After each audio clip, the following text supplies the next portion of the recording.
Welcome back to World According to Briggs and a video about small town America and why you should move there, buy some real estate, and pay high homeowner insurance premiums. You know, live the American dream. Today we explore some of the best overlooked small towns in the United States. Let's take a look.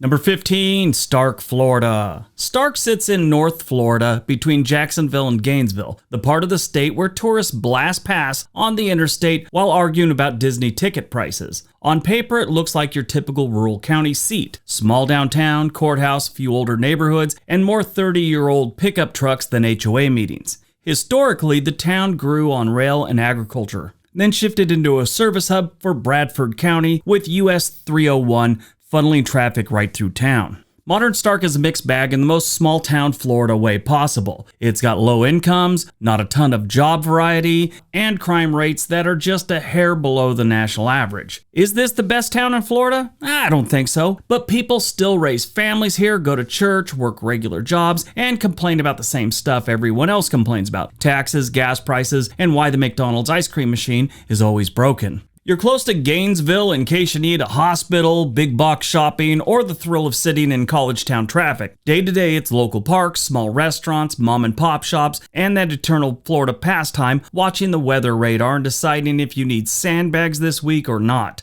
The town isn't perfect, but if you want real North Florida instead of resort Florida, Starke is that unfiltered version. Now, if you want to move here and buy a house, the average home value right now is about $223,000. That is third quarter 2025. Don't give me no grief if you watch this in 2029. Go, what are you talking about?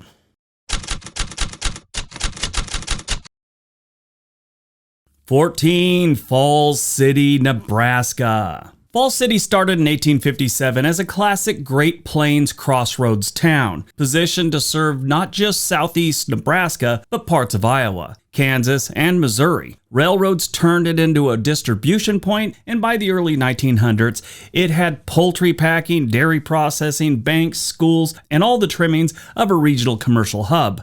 Nebraska's first producing oil well was drilled just west of town in 1839. Yes, there's a historical marker just to prove someone did actually strike something other than corn here. Today, Falls City is the kind of place where life moves at 30 miles an hour, even if the speed limit says 45. Downtown has that classic Midwestern brick front look, with businesses serving locals and farm families from miles around.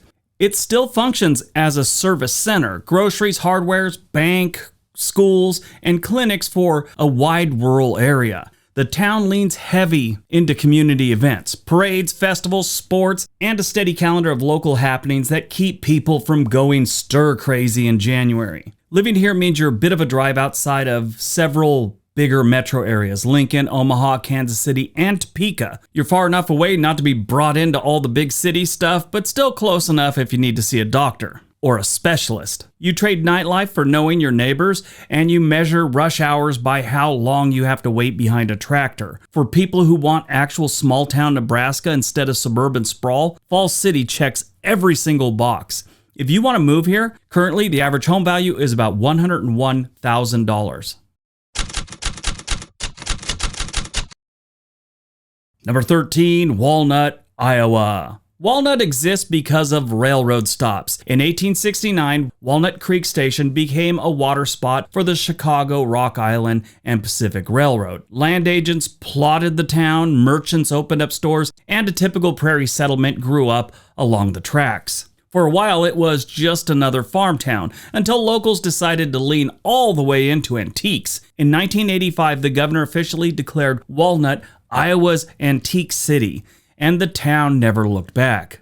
Today, Walnut is basically one big treasure hunt. The main streets are lined with antique shops, flea markets, style vendors, and stores packed with everything from Victorian furniture to weird toys that will trigger childhood drama. Type of place where you can go and buy a water wiggle and some lawn darts. Remember the water wiggle? That demonic little toy. It was a hose with this hard plastic bell on the end of it, and it had tentacles that sprayed water, and it had this ridiculous smile on its face. Whip around your lawn, knocking out teeth. Yeah, I had one. I enjoyed it. The town's crown jewel is the Walnut Antique Show, a 3-day event each June that pulls in collectors, pickers, and people who just like looking at old stuff and saying, "My grandma had one of those." Living here is small town Iowa 101. School events are social life, the Friday night lights matter, and you'll know the name of every dog within a half-mile radius. But there's also a steady flow of visitors during the show season, which keeps the downtown from going quiet like so many other rural business districts. If you've ever said, "I'd love a tiny town with a weird niche," Walnut is literally that niche.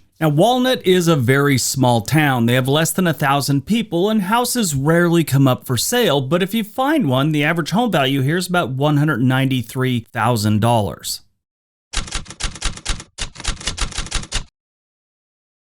Number 12, Riverside, Iowa. Riverside was a regular small town in Iowa. Churches, grain elevators, quiet Main Street until the 1980s, when a mayor looked at Star Trek lore and saw that Captain James T. Kirk was born in a small town in Iowa, and he said, "Why not us?" The town declared itself the future birthplace of James T. Kirk, installed a monument, and went all in on Star Trek fandom. Now Riverside is part farm town, part science fiction inside joke. There's a monument, like I'd said, for the future birthplace of James T. Kirk, a small museum, and Star Trek-themed events that draw fans in uniform to the town surrounded by cornfields. It's exactly as charming and slightly ridiculous as it sounds. Local businesses play along with the Star Trek references. If you live here long enough, you'll stop noticing the Starfleet logos and just complain about the property taxes like everyone else. Day-to-day life is classic rural Iowa. Kids' sports, church dinners, and long views across fields that go gold in late summer. Bigger services are up the road in Iowa City, so you're not totally isolated. You're just a Warp 5 factor from a Costco. Riverside's genius move was owning its weirdness. There are thousands of Midwestern towns of this size that nobody can find on a map. This one hooked its wagon to the USS Enterprise and made itself unforgettable. The average home value here is a little expensive for Iowa, but you get all that Star Trek stuff. The average home value here is $338,000 in late 2025. Number 11, Rainier, Oregon. Rainier sits on the Columbia River northwest of Portland, just across from Longview, Washington. Now, long before it was a town, Lewis and Clark paddled their happy asses through here in 1805 and camped nearby on their way back in 1806. The settlement itself dates back to 1851 when it was founded by Charles E. Fox and originally called Eminence before cycling through a few other names like Fox's Landing and finally settled on Rainier. It grew as a riverfront community with small industries, wharfs, and shops serving loggers, fishermen, and river trade. For a long time, Rainier's identity was tied to timber and mills. As those shrank or modernized, the town got quieter, like a lot of Pacific Northwest river towns, but it never completely faded. Residents commute to Longview or even Portland. Local businesses hold on, and the Rainier Historical Museum and local history clubs keep telling the story of the area. Rainier's a great place for someone who likes the Pacific Northwest but doesn't want to live in Portland or Seattle. They want a nice small town that's on the river. You get the river views, you get the moody coastal range weather, and you're not paying Portland prices. You also get the reality of a town that's had to reinvent itself more than once. It's part bedroom community, part working river town, part history project in progress. It's perfect if you want Oregon scenery on a smaller scale. Now, it is one of the more expensive ones on this list, but it's a river town and it's in a really nice part of Oregon. The average home value in late 2025 is $417,000.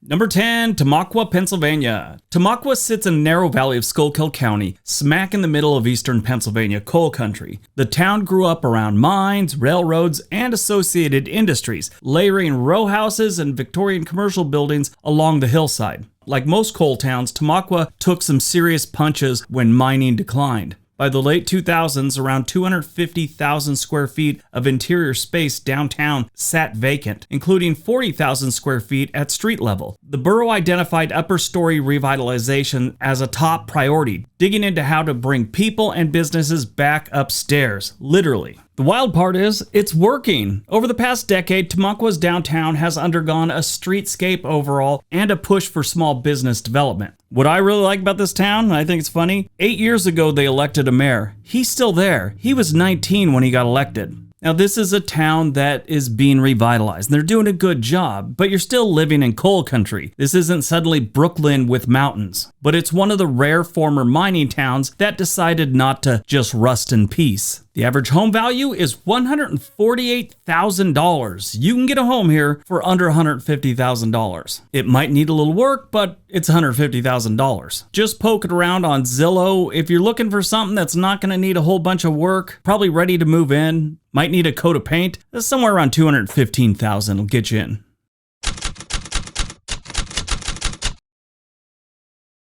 Number 9, Philippi, West Virginia. Philippi looks like a postcard of Appalachian small-town life that someone left too close to a history book. The town is best known for the Philippi Covered Bridge, a wooden span that played a starring role in the first organized land action of the Civil War. This was the 1861 Battle of Philippi. Union forces stormed across the bridge, routed Confederate troops, and the Northern press dubbed the retreat the Philippi Races. The bridge has been repaired and rebuilt multiple times, but it still stands as both a traffic link and a monument. Today, Philippi's downtown has a handful of historic buildings, small businesses, and that sort of we've seen some things type of energy. A lot of old Appalachian towns carry that energy, that vibe. The closure of a local university in 2023 hit the local economy especially hard, removing a major employer and leaving empty buildings and fewer students to support shops and rentals. Locals talk openly about empty storefronts and the limited job options beyond coal and service work. Yet for people who live there, Philippi is still home. Local schools, churches, communities, a slower pace, and a sense that the town's history matters. There's a certain stubborn pride in being the place where the first big land fight of the Civil War happened, and where 19th century covered bridges still carry 21st century traffic. Now, you should not move here by any means if you're not bringing a job with you, or you're retired and you have an income. If you're retired, it's probably a really good place because it is terribly affordable. The only knock this one has from a statistic standpoint is there's no jobs. Remote workers and retirees, this is a great place to live. The crime's not terrible, and the schools aren't great, so probably better for retirees who don't need a school. But everything else, cost of living, dirt cheap. Crime, great. Health and safety, that's pretty good too. Housing, very affordable. I poked around on Zillow, and homes that are about $180,000, $170,000, they look like they're ready to go and in good shape. And if you don't know, this part of the country is beautiful. So scenery alone, this place gets a couple bumps up on the list. They got a lake not too far away and a river going right through town. The average home value in Philippi is $128,000.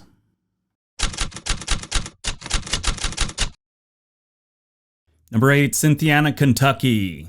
Cynthiana is the county seat of Harrison County, northeast of Lexington, sitting along the South Fork of the Licking River. The town was established in 1793 on land owned by Robert Harrison, and according to local tradition, he named the town after his daughters, Cynthia and Anna. Put them together, Cynthiana. It developed into a small regional center with mills, tobacco warehouses, distilleries, and classic 19th century commercial streets. Downtown Cynthiana still looks like a movie set in the best way. Brick storefronts, opera house marquee, and narrow streets lined with historic buildings. Tourism material describe it as a town where the past and present meet, with a focus on local arts, historic tours, and easy access to river recreation and scenic drives through horse and farm country.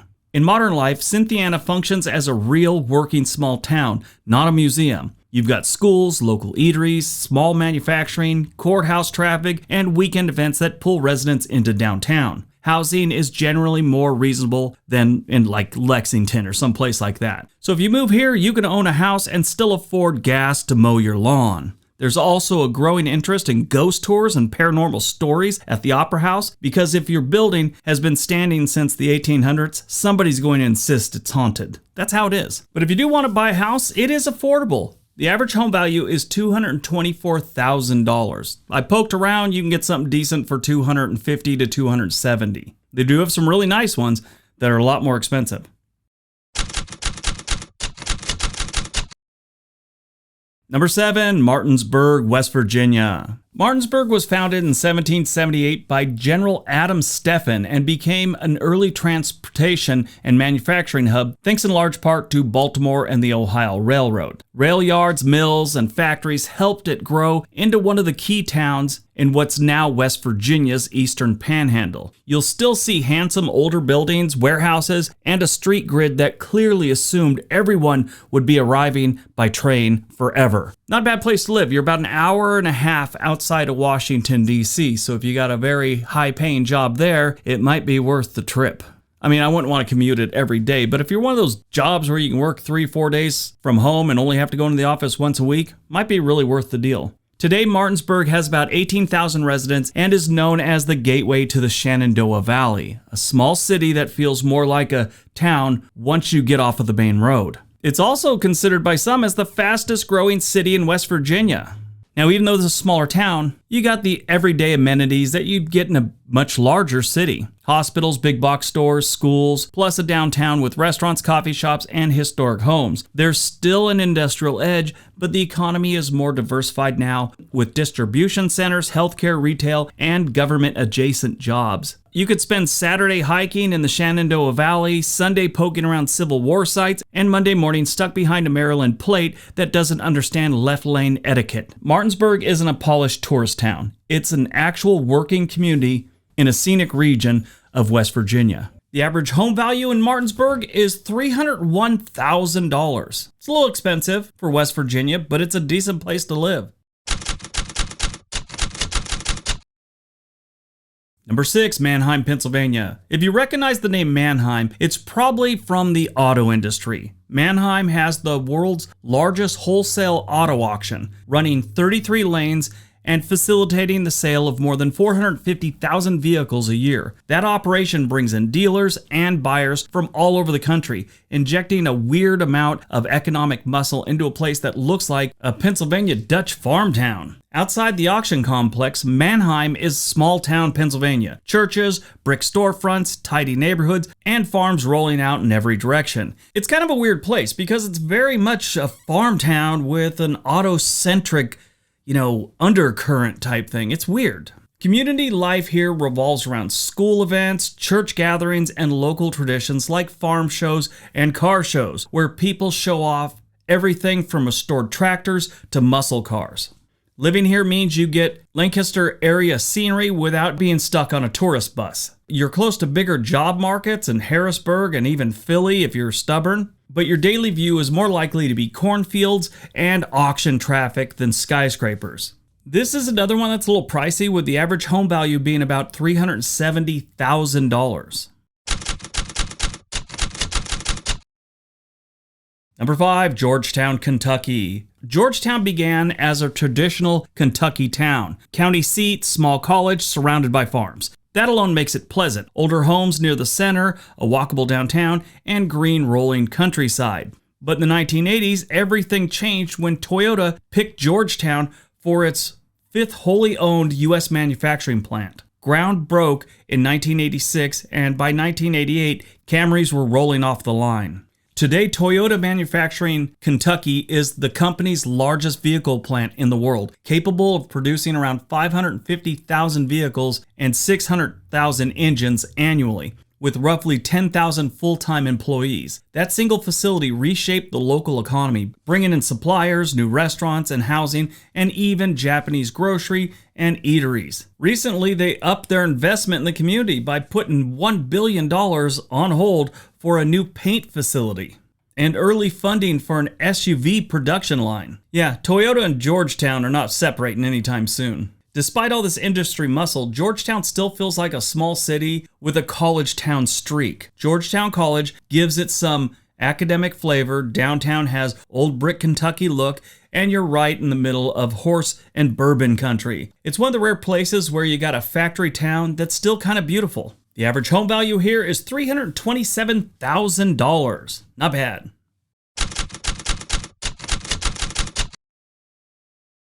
Number 4, Waynesboro, Virginia. Waynesboro sits where the Shenandoah Valley bumps up against the Blue Ridge Mountains and the Blue Ridge Parkway. It began in the early 1800s and it was named after Revolutionary War General Anthony Wayne. And it became an important rail crossroads where lines from the Chesapeake in Ohio and the Norfolk and Western met. The railroad access turned Waynesboro and neighboring Basic City, eventually they merged, into a manufacturing hub for textiles, chemicals, and other industries. The town was incorporated as an independent city in 1948 and expanded through annexation.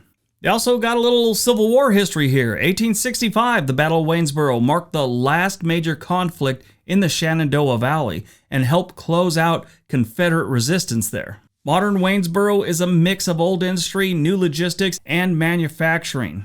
You also got a lot of outdoor town access. You've got established neighborhoods, mountain views, and a lot of trailheads. You're just a short drive away from the Blue Ridge Parkway and Sky Drive. At the same time, there's shopping centers, schools, and employers that keep it from becoming a purely bedroom town. The average home value in Waynesboro is $303,000.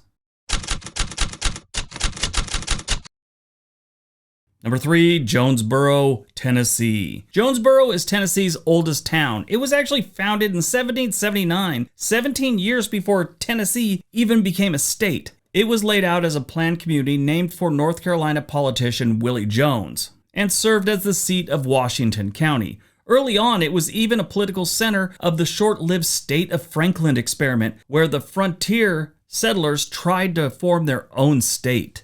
History alone would make Jonesborough interesting, but its modern claim to fame is even cooler. It's known as the storytelling capital of the world. Since 1973, thousands of people have poured into town each October for the National Storytelling Festival, filling big tents with audiences listening to master storytellers spin everything from folk tales to modern narratives. The International Storytelling Center, right downtown, runs concerts and events throughout the year. Now, I know about this place.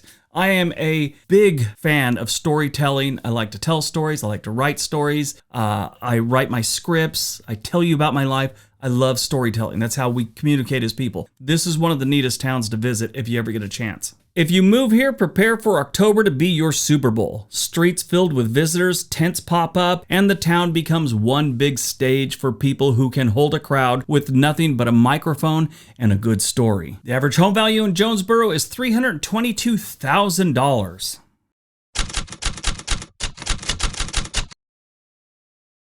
Number 2, Brevard, North Carolina. Brevard started out in the late 18th century as a tiny settlement called Brackenville, named after Revolutionary War veteran John Jack Bracken. In 1831, it was incorporated and renamed Brevard in honor of Ephraim Brevard, a North Carolina political figure. It's nestled in Transylvania County. Yes, there's a Transylvania County. This is not where vampires live. It grew as a courthouse town and trading center for farmers and loggers in the surrounding mountains.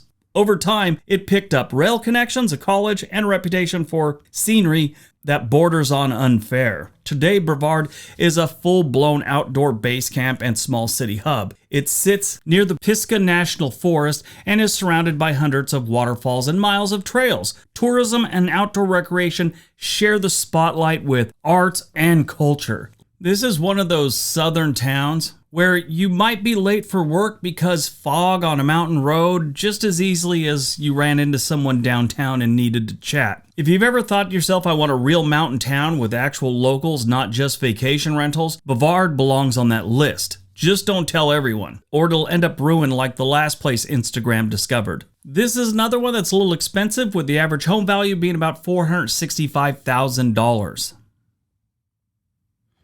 All right, before we get to number 1, if you're thinking about moving to any one of these towns or any town in the United States, there's a link in the description area for a website called Home and Money. They can get you in touch with a real estate agent anywhere in the country.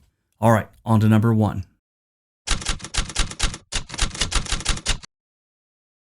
And number 1, Versailles, Kentucky. Versailles sits in Woodford County, right in the heart of Kentucky horse and bourbon country. The area is known for rolling pastures, stone fences, and some of the most famous horse farms in the world. This is the landscape used in half the thoroughbred glamour shots you've ever seen. On the bourbon side, Versailles is home base for Woodford Reserve, one of Kentucky's oldest working distilleries and a National Historic Landmark.